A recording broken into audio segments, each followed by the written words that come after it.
أعوذ بالله من الشيطان الرجيم. بسم الله الرحمن الرحيم. بسم اللہ الرحمن الرحیم۔ السلام علیکم ورحمۃ اللہ وبرکاتہ۔ بات کریں گے عقیقے کے متعلق کہ کتنے دنوں بعد عقیقہ کرنا، اسلام کے اندر اس کی کیا گنجائش ہے، یا اسلام کے اندر کیا رعایت ہے، کیا اس کی حیثیت کیا ہے شریعت کے اندر۔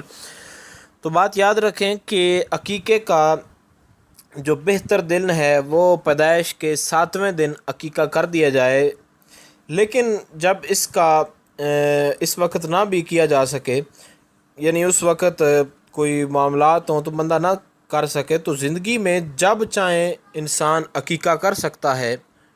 شرعی طور پر اس میں کوئی خرابی نہیں، بلکہ جو سنت 7ویں دن ادا کرنے کا اجر ہے، اب بھی وہی سنت جو ہے وہ ادا ہو جائے گی، اور باقاعدہ فقہ کی کتابوں کے اندر یہ بات موجود ہے کہ عقیقہ 7واں دن جو ہے یہ بہتر ہے۔ 7ویں دن نہ کر سکیں تو پوری زندگی جب چاہیں اس سنت کو ادا کیا جا سکتا ہے۔